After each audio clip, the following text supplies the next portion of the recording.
This is the London FinTech Podcast, brought to you by your host, Mike Ballerman, bridging the worlds of suits and t-shirts, of finance and technology, bringing you insights, stories, and inspiration from the golden age of opportunity and innovation happening in London right now.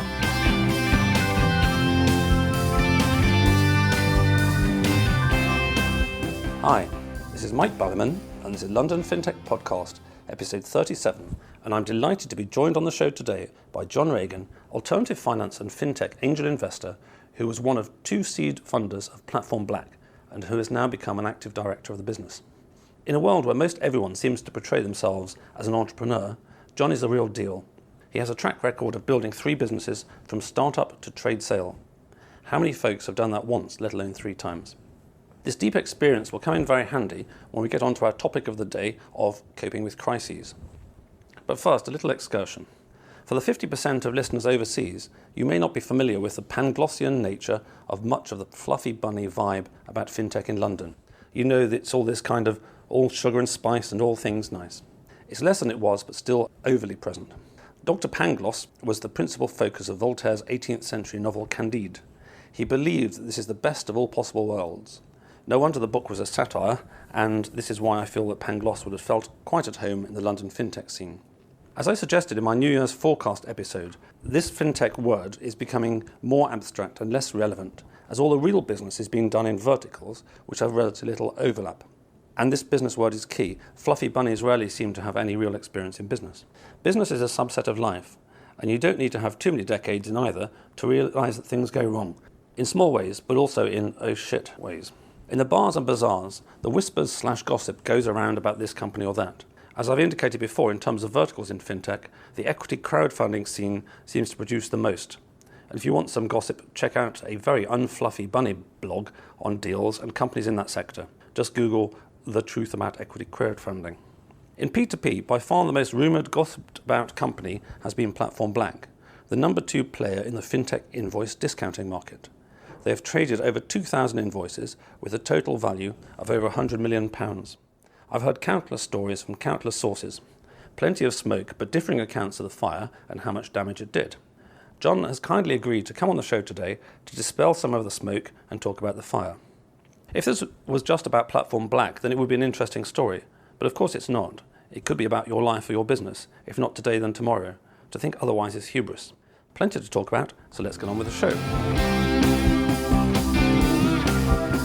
Hi John, thanks for joining me today.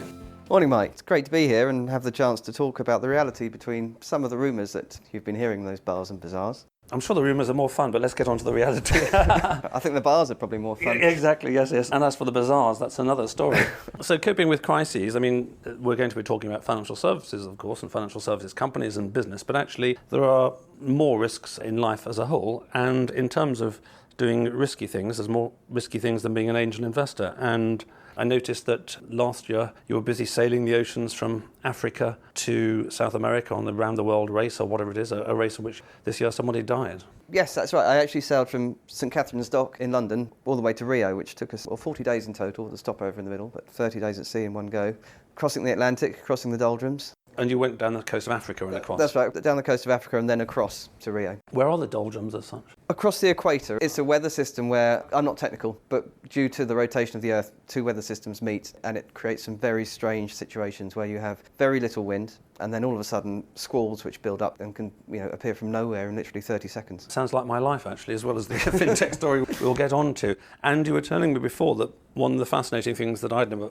thought about, not having sailed the oceans from one continent to another, is distances from land become very significant. Yes, they do. In fact, quite often they become the only significant thing because we work on a watch system, so the time of day means nothing.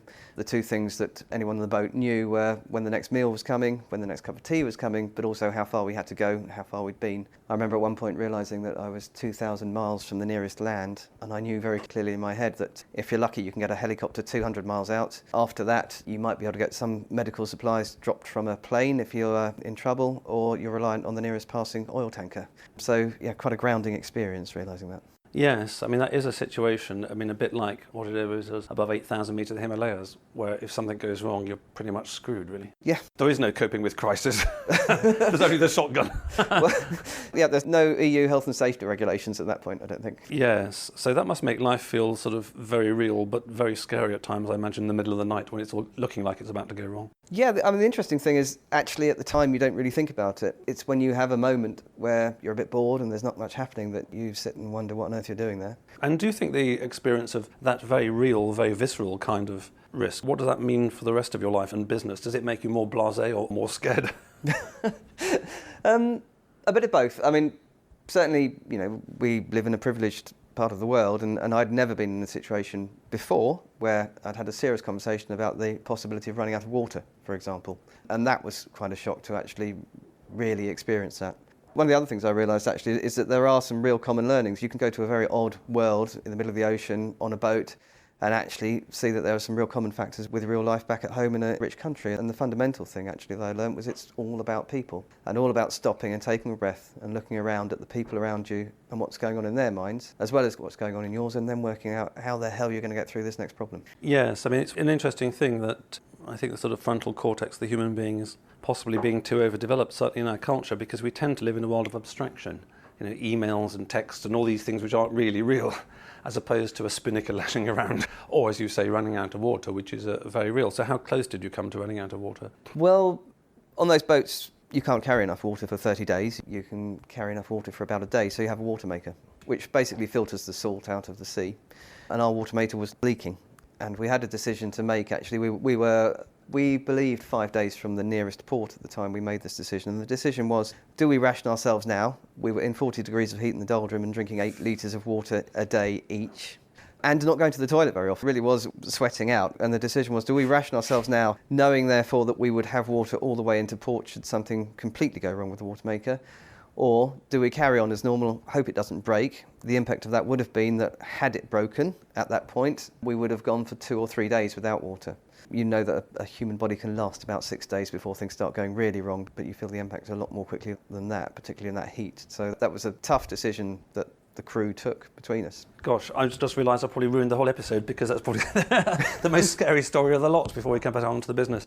So apart from sort of being the seed founder, one of the seed founders of Platform Black and sailing the oceans, you've done, I say, 1 or 2 sort of more entrepreneurially things in the past as well. So very briefly, how have you got from there to here? So yeah, in my career I've set up 3 businesses, 3 marketing services businesses, and scaled those very effectively just by looking at the way things were and thinking that there was a way of doing things better, which I think everyone does. I think the difference between the people who set up businesses and the ones that don't are they're prepared to do something about it, which is a very frightening experience, because the first thing you face is you might be wrong. Very easy to say it in the pub how daft your boss is, but then to actually implement your own decision is a tricky one. How did I get here as a result of that? Well, actually, the last business that I set up from scratch was up for sale in 2008, just before the big crisis. Our biggest client was RBS, and we sold the business in December 2008. And to put that in context, by January 2009, RBS had been nationalised. So it was a very stressful sale, and we were very, very aware of the impact of the banking crisis.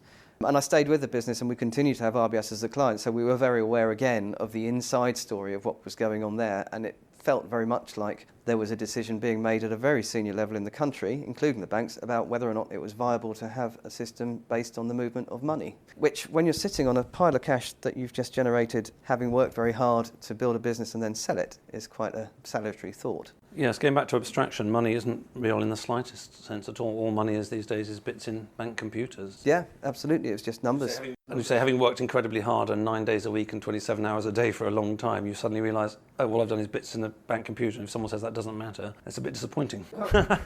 It was a bit worrying. And that started conversations, oddly enough, around, well, what do we do? How could this cash be sensibly deployed? And it was with a partner in that business that we started talking about the fact that there seemed to be 2 clear problems emerging in that crisis. And one problem was that there must be other people like us on a larger or smaller scale who had cash that they felt that they could perhaps deploy more safely than the banks even, but certainly where they felt the banks weren't doing a very good job. And at the same time, there were individuals and businesses that couldn't get their hands on that cash. And we started talking about what mechanisms might be able to be put in place to allow that to happen in a more direct way, rather than using banks as intermediaries. That, I think, was the genesis of businesses like Platform Black. Why was it Platform Black? And if you called it Platform White, would it have been better feng shui or something? Well, I have to say, I didn't found the business and I wasn't in those initial discussions, but my understanding is it's Platform Black as in the black, as opposed to in the red. Oh, I see. And platform as in financial platform. I thought it was a fashion choice or something, like black is the new black or something. Well, it could well have been, but certainly the founders justified it that way. So in terms of your business background, as we were discussing before, things go wrong in life in a small way or a greater way. And of course, in all your various businesses, you must have experienced plenty of times where you're sitting in a room and you get news that you really didn't want to hear, and your life would have been much better without hearing it. Yes, that's true. And I think one of the other learnings from running your own business actually is that you never feel secure in a job again, because you know that every business must be going through a huge crisis. And if you don't know about it, it means you're not on the inside. Yes. But the reality is, yes, I've seen a number of crises, and the beginning of the solution is always the same, and it's to step back and take a breath. You have people who are concerned that they're going to get blamed for the problem. You have people who are concerned that the business is going to go under and they're going to lose their livelihood.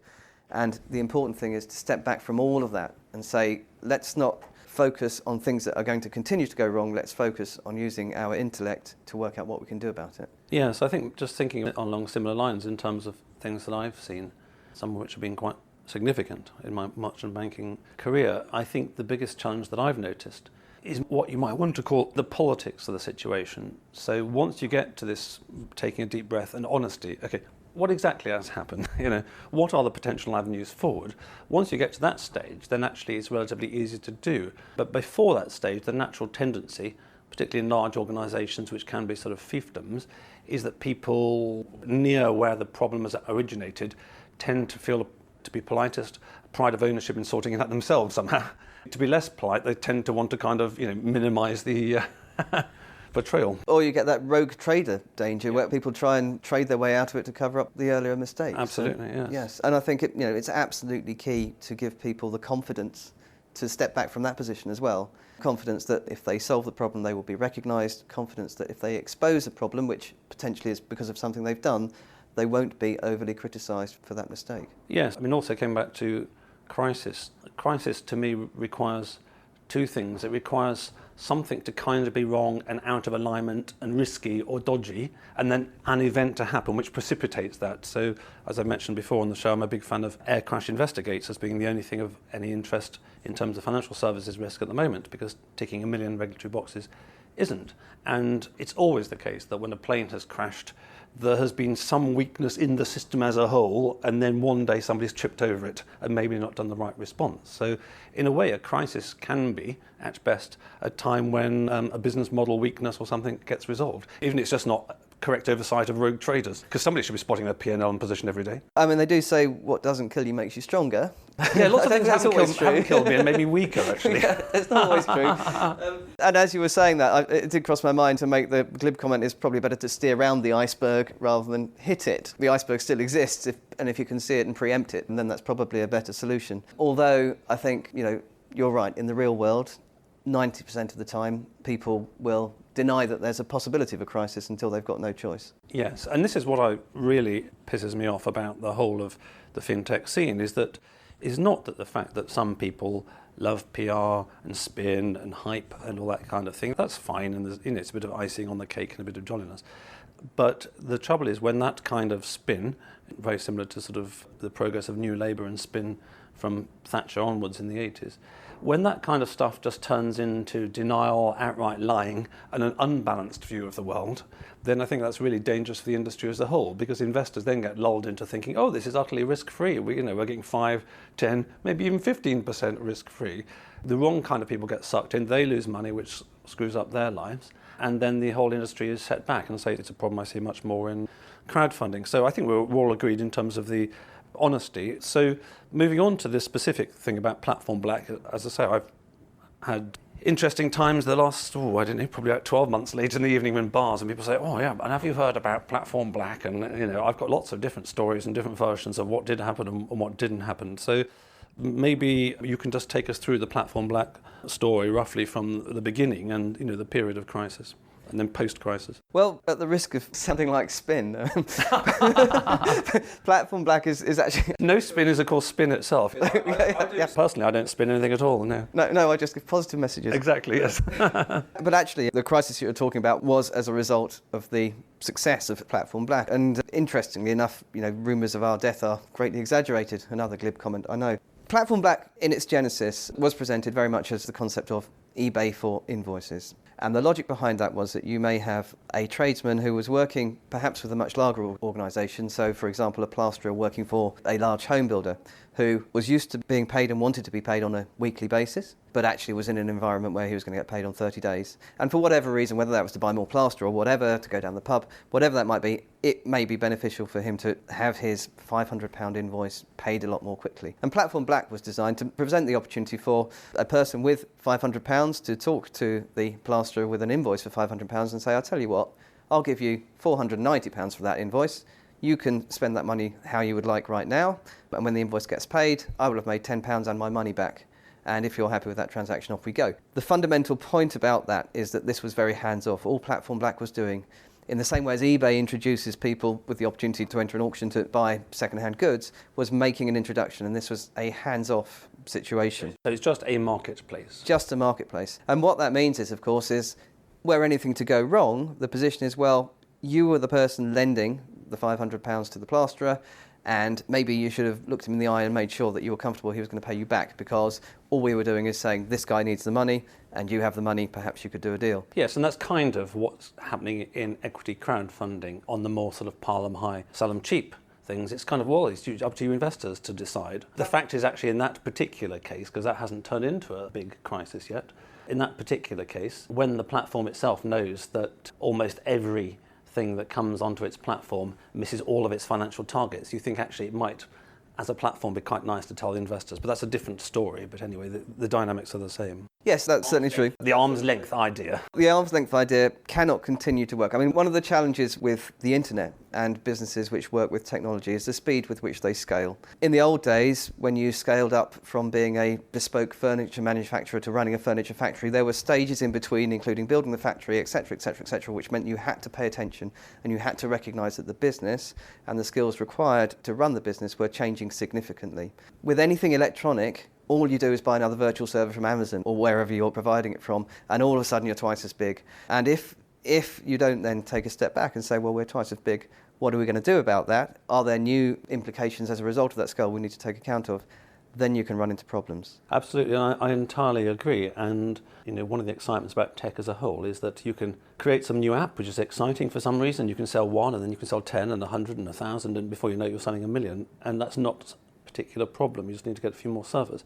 The problem arises is when tech meets FS, because every example I can think of in the past where a business has scaled exponentially has of course run into problems. The problem arises where, you're absolutely right, where FS meets normal people, in quotes, people who aren't perhaps savvy with money and the way money works. And what I'm talking about here is the absolute reality, which is that if you are lending people money or funding invoices as we do, you are going to experience a situation where you aren't paid back. That's just a reality, no matter how careful you are or not. Absolutely. And so there is significant substance behind what might appear to be bland questions, which, Platform Black and all of the other platforms ask as well, which is, do you understand what you're doing? Are you a sophisticated investor? Do you understand the market that you're in? And actually what lies behind those questions is, do you understand that you might not get your money back? And I think that the situation that Platform Black was in, where the business was built around this concept of, a one-on-one handshake, one person talking to another guy and saying, I trust you, and risking a relatively small amount of money, clearly it's significant to the individual, but a relatively small amount of money is quite different to where the industry has very quickly evolved to. And for Platform Black, to give you an example of that, very quickly, within 2 or 3 months of setting up, in the first month, the business traded, I think, £16,000 worth of receivables, of invoices. We've just gone through the 100 million mark now. That's significant scale. But within 2 or 3 months of the business up and running, our average invoice size was £40,000 being lent out for 60 days. And that was very different, much more successful than the business itself has envisaged at a concept. We thought it would be a much slower growth and that we would look like eBay with lots and lots of small transactions going on a small margin, but that volume of transactions was what the business model was built around. So that change was something that the business was pleasantly, in the short term, pleasantly surprised by. Yes, so your experience as a seed investor is you put your money in there and it all sounds quite good and oh, it's starting okay, and oh wow, this is going really well. It's presumably the emotional journey. It was the emotional journey, but also becoming aware that actually the business model needed to shift. And this is often a challenge. I think I've seen this with a number of businesses, some of which I've been running myself, and other businesses which I've watched and been mentoring. It comes back to that ability to step back, which I can't over-exaggerate the importance that has been in my personal career and on a sailing boat as well, actually. That ability to step back and move back from the idea, which is your baby, often, which you're very proud of and defensive of, and say, actually, the baby has changed and grown up into a teenager, or however you want to phrase that. And by that, what I mean is you have to look at it and say, actually, this model needs tweaking. This model was wrong and needs to be changed. And that was where, as an investor, I became more interested in Platform Black and more involved, where we were beginning to have discussions with the people who'd done a fantastic job of setting up this fantastically successful business, saying, you've done a fantastic job, but now you need to change what you've done. And that was where we started looking at the way in which the business, the expertise of the people within the business, and we realised that, yeah, we had some great entrepreneurs there with some great innovative thoughts and fantastic ability to implement those thoughts. But what we didn't have was financial risk experience. Yes, that's really interesting because you probably didn't know, but I must have written about a dozen articles for AltFi News this year on risk and on the necessity to learn the lessons of the last 30 years in financial services risk. And we'll come on to Uncle Jeff, CEO of GLI Finance, a bit later and maybe get him on the show someday. But I know that one of the things that he sees a lot of and is very concerned about is corporate governance. Now, corporate governance sounds like some boring PC phrase invented to keep sort of consultants happy and to make sure that FTSE boards have about 12 inches of paper to get through at every board meeting. But in old money terms, what it really means is that on your board, you've got some non-execs who are good chaps or good chapesses, and they'll just ask questions that you guys hadn't thought about. And they have taken a step back because they're not in the office every day. And of course, it's the same with an angel investor. And in terms of the average board in fintech, certainly you do see some people who have been in financial services or something like that. But for my money, you just don't see at all what you do see in insurance companies, in banks, fund managers, or anything like that, which is, for example, building societies has probably come the nearest to being a P2B, where you've got a risk committee of the board chaired by a non-executive director, a grey-haired person such as yourself, or a no-haired person like me who's been around for a while and so on. That's really interesting. You're doing a great job of running risk, but have you thought of X? I think that's how it sort of tallies the whole governance thing around. And so in the meantime, you're, as an angel investor, to a certain degree, taking a step back from it. You're putting these kind of points over about the necessity for phase change. So what happened next then? Was this a sort of something that was hard to push to people? Like, it's a wonderful baby, it's growing really well, it's now 7 years old, but you know what, we're going to genetically engineer it or turn it into a girl or whatever that sort of awful thing was on the BBC recently, that part of the world where girls spontaneously start growing penises at the age of 11 and turning into boys. I don't think I've watched the same things as you. Obviously you read different newspapers from me. Actually, it was on the BBC, I think. So 7 years, 7 years in financial services years is probably 2 days. But I mean, where the business was examining this hands-off model and saying, well, okay, fine, we've got people who are sophisticated investors, they've said that they are, and we are giving them the information to make assessment as well. So we were risk scoring from Experian and presenting that to people as well. But actually, we were beginning to ask the question to say, look, perhaps we should be applying more diligence to this and feeding more information back. And we weren't in a position to advise, but we were in a position to provide facts. And that's what we started to do, and that's what we were pushing the founders to do, was to provide more factual information. Which year is this roughly now then we're talking about? Which year? Yes. When was Platform Black set up? 2011? 2012. 2012, okay. Which is only 3 years ago, fun enough, going back to dog years and financial services years. Which year? Actually, no, I don't think of it in time. I mean, this conversation really was beginning to happen in January 2013 was the genesis of this. And what we started to do then actually was to start to look at, okay, can we bring some risk people into this business? We had as our non-executive chair, David Robertson, who was chief exec of Bibby, so we had that grey-haired experience there. And for people who don't know, Bibby is very well known in a very narrow vertical of the world, and they're very big, and they are... Well, Bibby is originally a shipping business, I believe, but they are also the largest privately owned invoice factoring business in the world. In the world, is it? I'm not sure about that. But their former chief exec had very kindly agreed to be chairman and mentor for the business, and he was beginning to make noises as well and say, look, we need to now look at this business not as a business which is making handshakes between two individuals, but this is beginning to look increasingly familiar and increasingly like a financial service business. And the challenge there is, how do you run a fast scaling tech business in the same way as a bureaucratic bank. And there are compromises to be made both ways. Now, at that time, we had started to look for risk people to bring in on contract, to look at the way in which our processes work and to suggest some changes. It was an unfortunate set of circumstances in that before we had really got anywhere with that, the event happened which sparked all the rumours about Platform Black, which was we had a construction business and we had a large exposure to that business, and they came to us and said that they couldn't pay back. Which spoilt your day. Which spoilt my half day. The next day somewhat. as well. And the circumstance there is that we, again, took that step back and said, well, what do we do? What do we have in place? And what we knew that we had in place was a sensible legal infrastructure, which had been written by PDT, again, for people who don't know, a well-established solicitor in the financial services and receivable trading arena. So we had a good legal agreement in place with both sides of the equation, with the people whose invoices were being funded and the people providing the funding for the invoice. And we sat there and looked at what we were able to do and started to work our way through this. And I think this is where my experience of scaling businesses and the experience of certain other people on the board came to the fore, because what we concluded very, very quickly was this is the point where we need to bring in some absolute expertise and experience from the traditional industry, because we have to accept that we may be innovative and disruptive, but what we now have is a very old-fashioned problem, which is a large debtor who doesn't want to pay us back. And the processes for dealing with that will be the processes that have been in place for a very long time. Exactly, and the skill set required for that is not the skill set to take something from 0 to 1 to 10 to 20 people. Absolutely. Every business needs some expertise. The expertise in actually doing what the business does is different from the expertise required to start the business and to scale it. And every business needs to recognise that very quickly and deploy those experts at the right time. Yes, and I think that's an important point to underline, because, as I say, you're very openly talking about your challenges with this in the past as a business. But there are plenty out there in alternative finance who still have this challenge today, including some who haven't really recognised it. And sadly, because of this new compliance wave and regulation, there are a number who actually think that ticking regulatory boxes will sort this stuff out. It won't.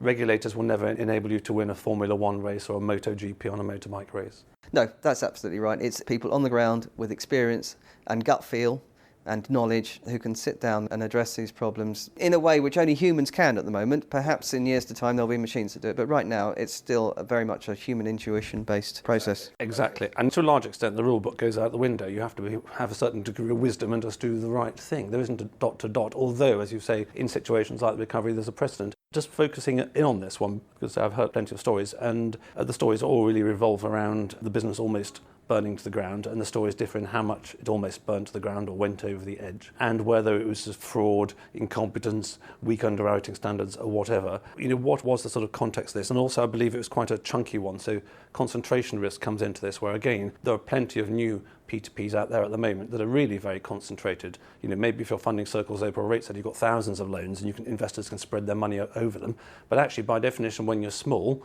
it is quite chunky. Yes, that's right, and there is a challenge there for any business in this arena, which is that people coming in and funding invoices need to understand that actually it's a long-term game. Returns on this type of investment, although they appear to be short-term, although you're trading 30, 60 or 90-day invoices, actually you need to look at your return over a longer period, because some of those, not very many, our current default figure is 0.4%, but so not very many will go wrong, but they do go wrong. And when they go wrong, it's binary. It's not like share prices dropping. Yeah. It doesn't get paid back and you have nothing. So you need to make sure you're very, very spread out, lots of small investments in lots of different invoices, which is challenging when there are a few big invoices coming across a platform because it's new. We had at that point actually shifted the model to the extent where we were allowing 5% chunks of an invoice to be traded, which meant that there were 20 people involved, potentially, or where there was more than one invoice, even more than 20 people. And actually, so people talk about, well, did we nearly go bust, etc., etc. Well, the reality is we were a market maker, and so the relationship was not between Platform Black and anyone else.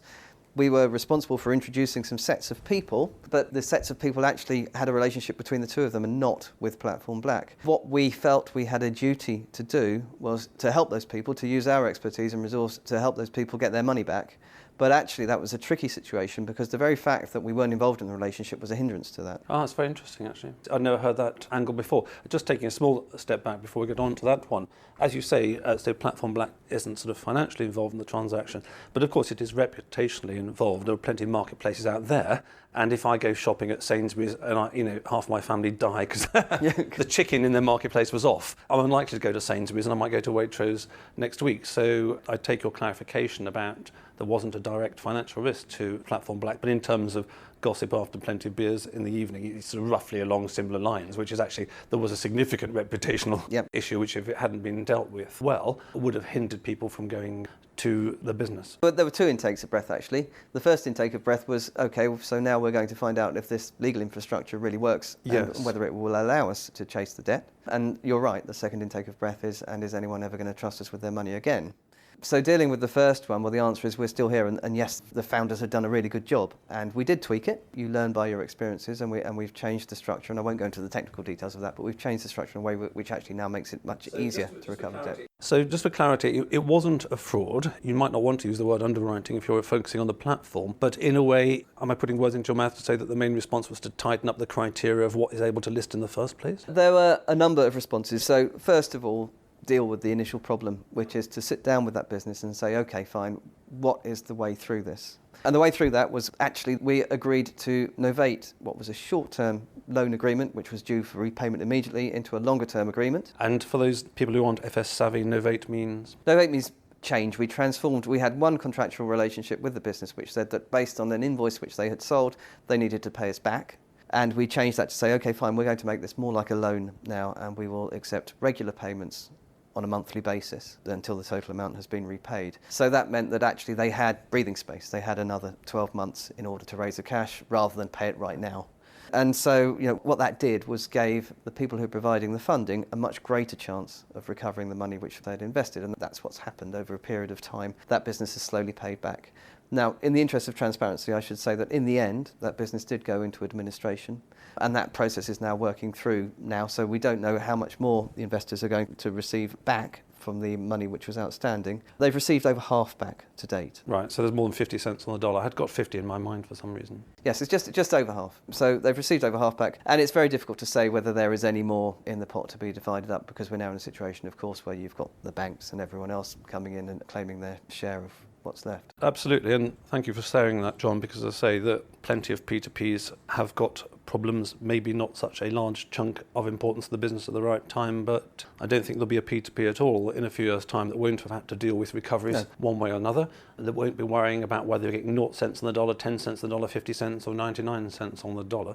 So sadly, it's something the industry needs to go through, and I think one of the things they can learn from you kindly sharing your story is that, and I've seen this myself wearing a risk hat, of course, which is that quite often people can do the right thing and going in the right direction, but actually going in that direction very quickly is actually quite a good idea. If you think your aeroplane, if you think your jumbo jet has got a weakness, you're really better off sorting out the left wing now rather than slowly over time. And coming back to National Geographic Air Crash Investigates, there have been a number of occasions where, the regulator of aircraft in the States, whose name currently escapes me, has told airlines to do something, given them 12 months to do it, and 6 months later an airplane's fallen out of the sky because he gave them 12 months rather than 12 weeks. Yeah. The challenge for any alt-5 business, I think the learnings from this is the things that we got right. We communicated very clearly and very honestly at the point where we knew there was a problem. We did not just close the doors. We sat down with the business that had a problem and said, look, let's try and find a way out of this rather than let's just blindly apply the contractual terms that we've got with you. And that would have been working on behalf of our funders. And we had a sensible discussion that way and got to the best conclusion that we could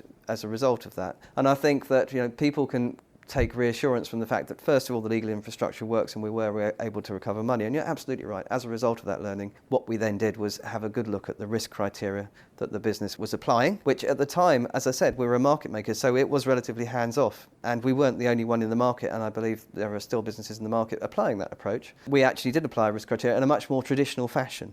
And so as a result, when you look at the published default rates, which we now publish on our website, what you will see is that the default rate for last year is significantly worse than this year. Because you're a sailor and you just think in terms of cups of tea rather than the calendar. When you say this year, as I recall, the 2015 numbers aren't published. The 2014 numbers are very good, yes. And the second half of 2013 isn't so good. That's right. So you're this year and that year is different for the rest of the world. Okay. That's a fair point. So you will see reflected in our figures. And again, part of the decision that we made at the time, actually, about transparency. At that time, we weren't publishing our default figures, but as a result of that, we decided to publish them. When I heard all these rumours, I did look it up, and there weren't any performance numbers there, which seemed to indicate to me that actually it wasn't something to be boasted about at the time. Well, we didn't want to boast about it, but also hiding something is worse than revealing it. You hide something when you've got no choice. And we did look at this and say, no, this is still a functional business, and we're dealing with an issue, and we're quite happy to describe what that issue is. And in terms of clarity, as I recall from seeing the performance numbers, which are available on the website, there's a footnote which says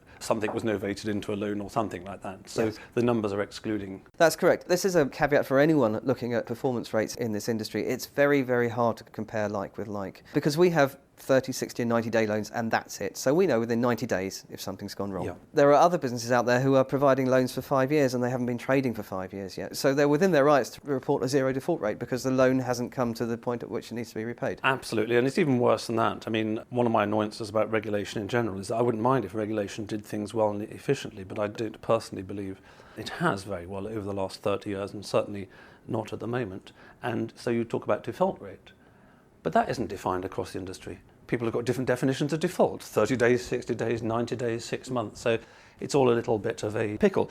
So you described where you've been in the past, John. You've shared your challenge, and there, but for the grace of God, have gone many others, and no doubt there will be others going in the same direction going forwards. You were talking about the phase change in the kind of management as you go from a startup through to a scale-up to a more mature company. And again, this is a journey that I see many firms on, and informally I can speak to chief executives of some of these businesses, and some of them do really love the 1 to 10 people stage of the journey. Some of them the 10 to the 100, and no doubt there are people who enjoy the sort of 50,000 to 250,000 stage of the journey, which certainly isn't me. The management had significant changes at Platform Black, as far as I've seen from the outside. The shareholder register keeps changing quite a lot. Off the top of my head, GLI Finance own 48%, and you and the other Angel about sort of 24% each. So it's a very sort of simple share register now. So where is Platform Black going from now going forwards? And as you say, more recently in the 2014 numbers, you're showing very conservative underwriting standards. Platform Black is consolidating, really. We have understood the way in which the business works, and we've understood and put the business in a position where it's scaling quite comfortably now.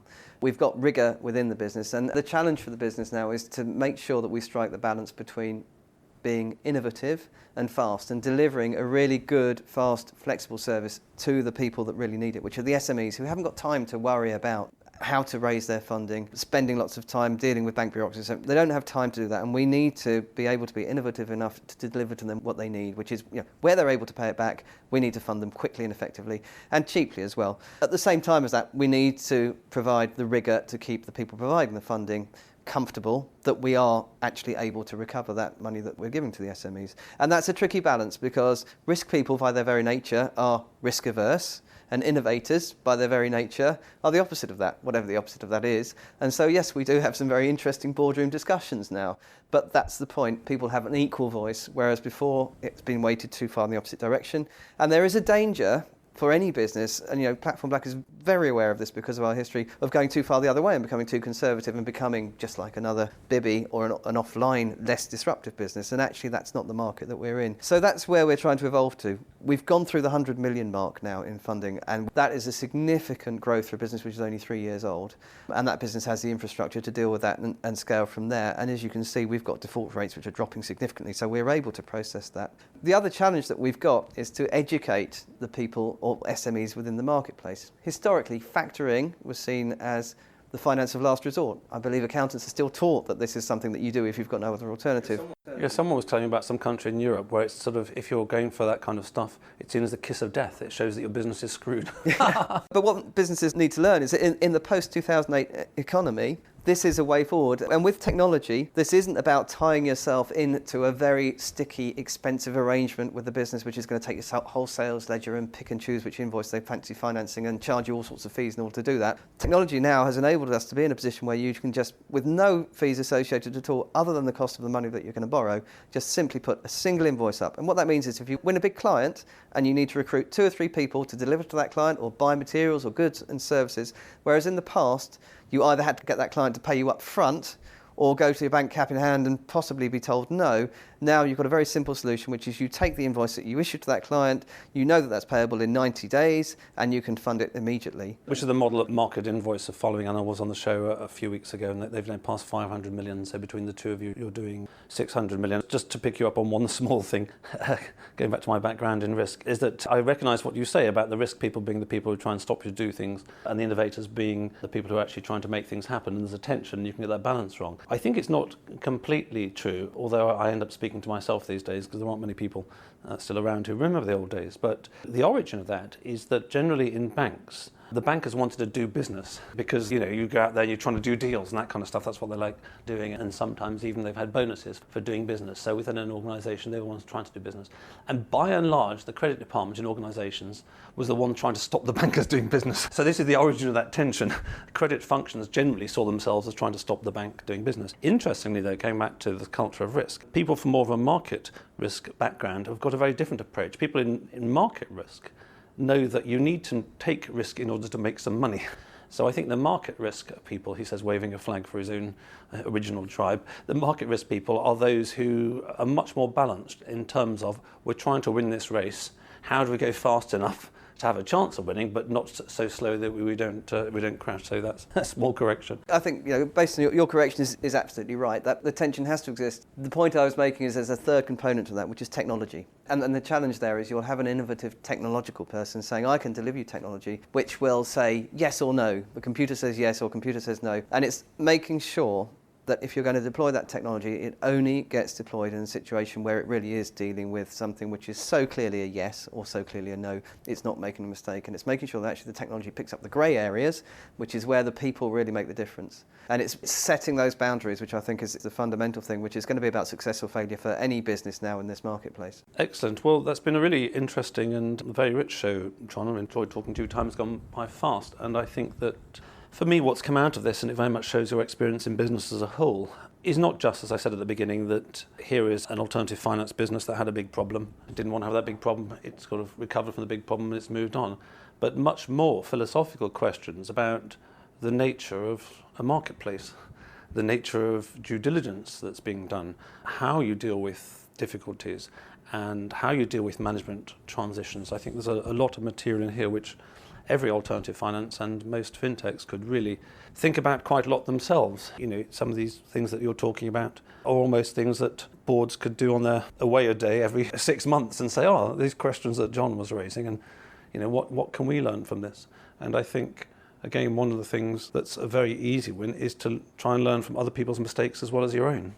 Because there's lots more people than just yourself, and as I mentioned at the beginning about hubris, if you think you're not going to make their mistakes, good luck, because we all make mistakes and things all go wrong. So thank you very much for sharing those lessons for the industry, John, and also I hope that's clarifying the situation around what did happen at Platform Black means that you're now at the sort of final phase in which it's all out there, it's all accounted for, and you can move on. And I know that there are plenty of cynics in the world, and sometimes I play that game myself, and they will say, well, you are a chunky investor in Platform Black. You would say that, wouldn't you? But my feeling is, both in terms of our conversation now and before, that you've given a very clear explanation which doesn't conflict with any of the rumours I've heard whatsoever, and more to the point, it's now on the performance data about this particular challenge. And bringing it back to a very personal thing, we started off talking about risk at sea, and I'm off to Bangkok very shortly, so with the benefit of technology, hopefully this podcast will release itself when I'm on holiday in Chiang Mai. And 2 weeks after I booked our holiday, the biggest bomb in Bangkok went off and killed dozens of people, which was a bit disappointing and a bit concerning. And I was talking to somebody, actually, my window cleaner, who goes a quarter of the year or something, and he was saying the thought that had gone through my mind, which actually, especially as it's a military dictatorship right now, it's much safer after the explosion than it was before, because now they're going to really crack down on security, whereas before there was a certain degree of relaxation about it. So it's one for investors to consider themselves, but there is this perversity about risk, which is that organisations who have tripped up and almost landed flat on their face may well be more balanced, as you say, between the innovators and the kind of credit risk people trying to stop it, than those people who haven't had significant problems yet, who are skating on the thin ice, but don't actually realise that the ice is thin below. So thanks for that, John. It's been most interesting. Okay, well, thank you very much. I think you're absolutely right. I think the balance is there within Platform Black, and it's growing and scaling significantly. The cost of finance across the platform platform is dropping significantly, which is great news for the SMEs who are raising funding on the platform. But also we're generating a very good return for our investors in an environment where we're talking about interest rates possibly falling again. People are making 9, 10, 11% reliably across the platform now. And you can see from the default rates that actually that kind of return is a very good return based on what appears to be a very low risk that they're now taking. Absolutely. And from an investor perspective, which I haven't spoken about as much as the platform, it's really, really simple. It's what Mummy probably told you when you were little. Don't put all your eggs in one basket. If you take your £1,000 and you stick sort of 100 lots of 10 quid all over the place, then it doesn't really matter if one's a problem. It's only if you stick it all on number 42 and number 42 happens to go wrong when the roulette wheel spins that you've got problems. So to an extent, it requires two to tango in terms of a particular crisis like that affecting people's bottom line. That's absolutely true. And I would say very strongly, people come into this with their eyes open. They are funding invoices and sometimes invoices don't get paid. But what we have is processes in place to make sure that most of the time they do get paid, and that as a result people can generate a good return on the money that they invest across the platform. And the opposite of my analogy occurs to me. So if you go into a casino and you spread your money over all the numbers, you will go out guaranteeing to lose because the casino is taking the money out. However, given the dynamics at the moment, if you spread your bets widely in peer-to-peer as a whole, certainly in the high-quality platforms, and you're obviously one of the high-quality platforms, you're almost guaranteed to win because the rates of return, as you say, are 5 to 10%. That absorbs quite a few losses if you're putting it in the conservative platforms. Good. So time's flown by. John, thank you very much for that. Thank you. Thanks for listening. If you enjoyed the show, please subscribe on iTunes or your podcast app, or sign up at londonfintechpodcast.com for email alerts of new episodes. Live long and prosper.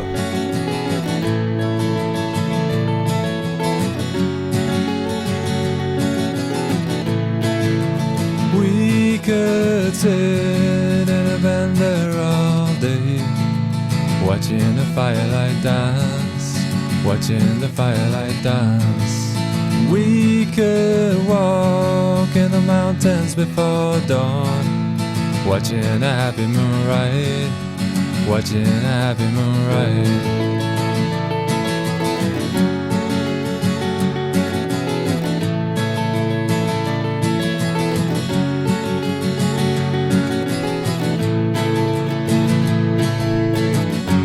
Come away from the city, with the tarmac so dead and the people so sad.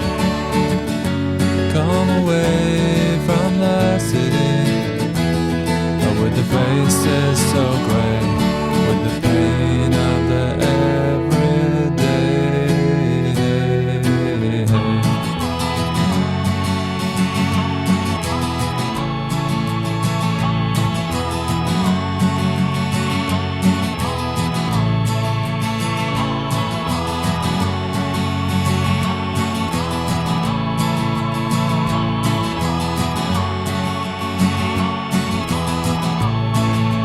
We are wild like the mountains and the trees.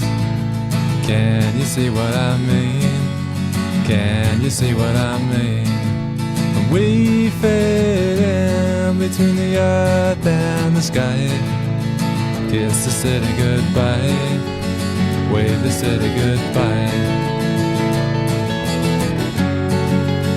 wave the city goodbye. The city goodbye. Watch the firelight dance with me. Watch the firelight dance with me. Watch the firelight dance with me. Watch the firelight dance with me. Watch the firelight dance with me. Watch the firelight dance with me. Watch the firelight dance with me. Watch the firelight